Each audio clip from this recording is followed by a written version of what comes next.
Ricardo. Everyone call him Ricardo. Okay, Ricardo, what is your first question? Your first question is,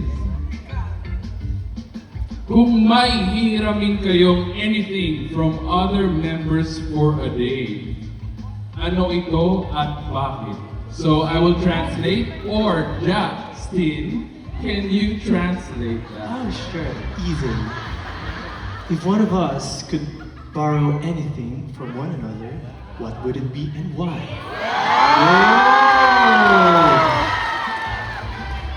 Grabe ka na. I'll answer first. Oh, doon tayo Important magsimula. ka na. Okay, you go first. Ano ito, isa-isa? Hindi naman. Yeah, isa-isa. Isa-isa. You can borrow one thing from Okay, one. okay.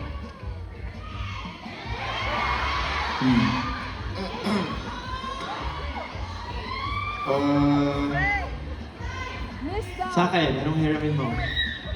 Sa iyo, isa-isa Isa-isa, yeah.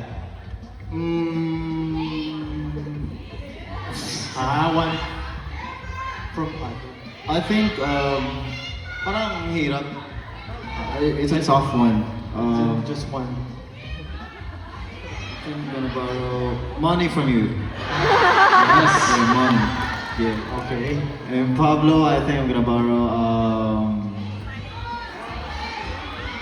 digital instruments from Pablo. And Stel. I think games. Because I still play a lot of games also. And Josh, I think I'm gonna borrow. No way. Bastos.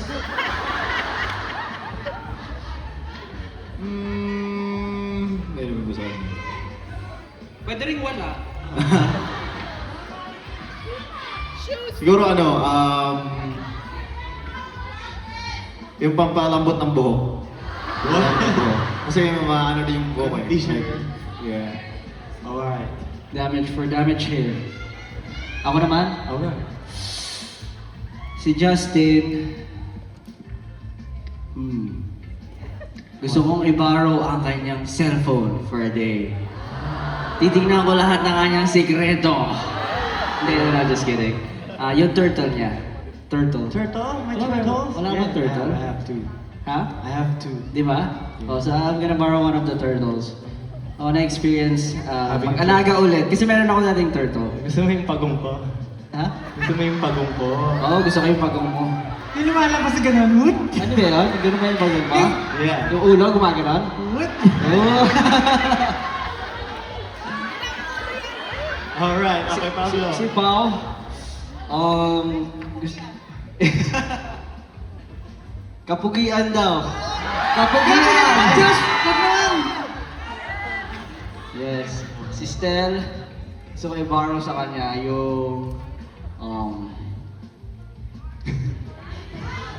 yung massage chair niya.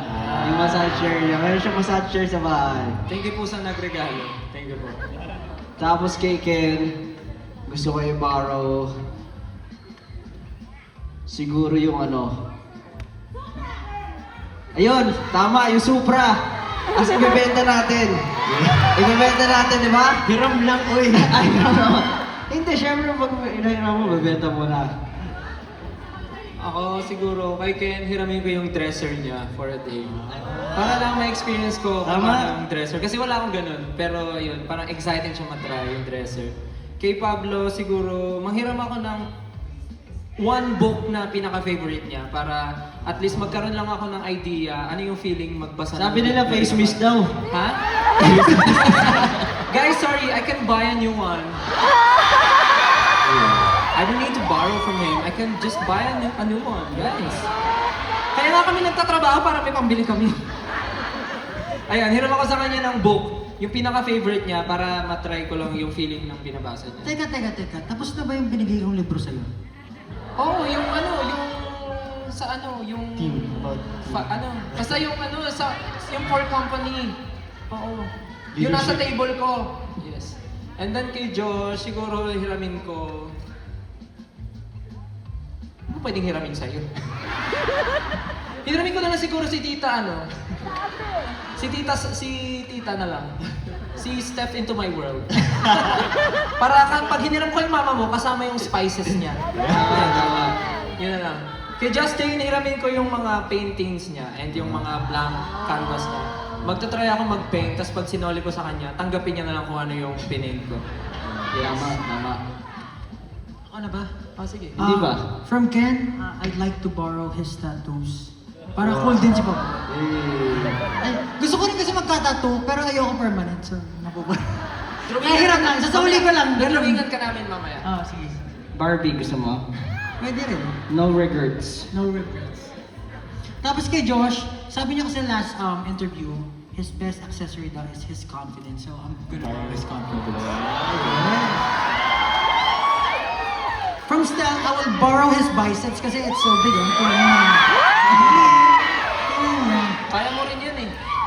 Ba't di mo sa akin? Error. No, cannot be found. Kay Justin naman, siguro yung cats niya para mas dumami yung cats ko. Para mag-away-away sila sa bahay. My turn. Okay, kay Pablo, I'll borrow Tita Grace. Because Tita Grace is a good cook. Oo, bakit? I want to eat a lot of delicious food. Ito pinag-aaway pa yung mga nanay. Para may baka magsasabihin. Gusto mo pa atang magsabunutan si Tita Gemma? Para ba? For Stel, I'll borrow his cats as well. So, playmates with my cats. Yes.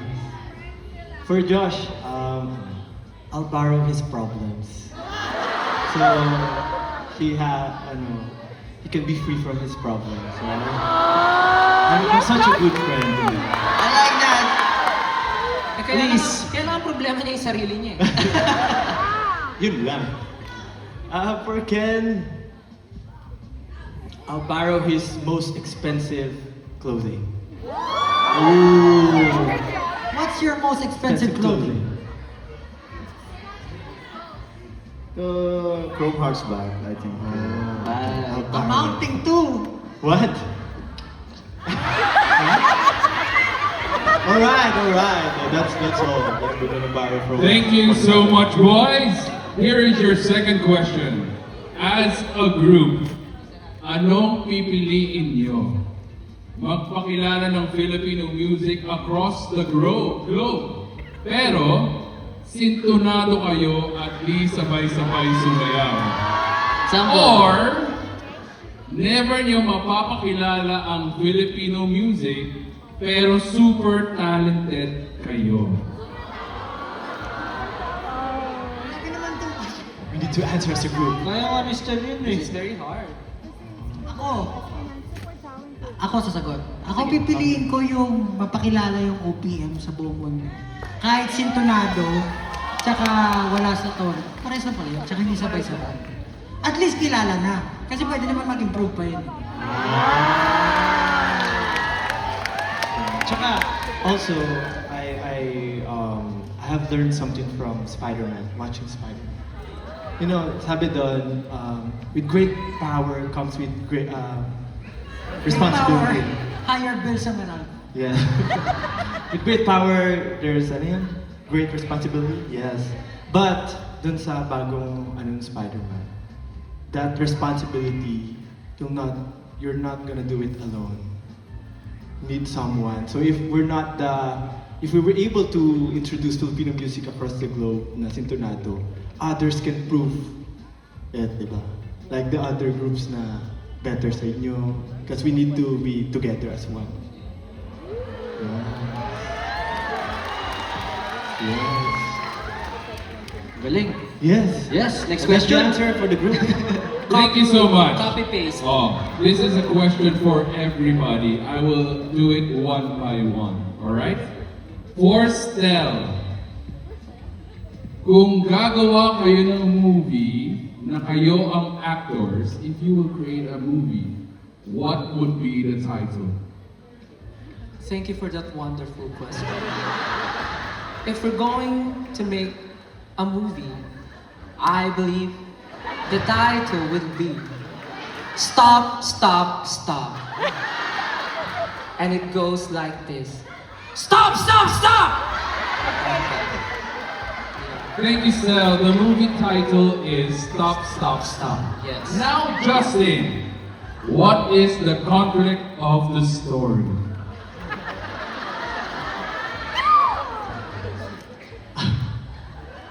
The conflict of the story is that time will always stop whenever you do something good. And it will only move on after 5 minutes. Thank you, Justin.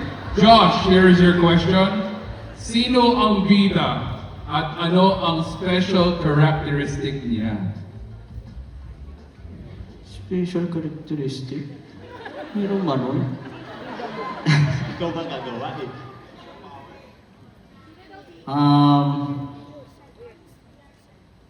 Ako yung bida. Kwento ko yun eh. So ako yung bida. Okay, ito may reference. Ano special characters? Blue eyes siya. Ayun, blue eyes siya. Thank you. And Ken, sino naman ang kontrabida? Who is the villain and what is the special characteristic? I think Stel will be a great villain for this one. Kasi sa lahat ng mga ano kasi ni Josh, lahat ng mga sinasabi ni Josh, si Stel talaga yung bumabara sa kanya. So wala talaga masabi si Josh. So I think Stel is a great villain. Tsaka I think magkakaroon si Josh ng character development or like growth kung paano niya i-hone yung kanyang Tama. yung kanyang powers or like specialty. So yeah. Beautiful answer, Ken. And Pablo, what is the ending of Stop, Stop, Stop? So, the villain pulls up, wreaking havoc. Sino yung villain, sister? Me. Mag-wreak havoc ka. What? What's your cat? I mean, wreck the city. Ganun. Ano ba yan? Josh, Nag-grab. Pero may thirst trap yung havoc na may thirst May trap. thirst trap. May thirst trap.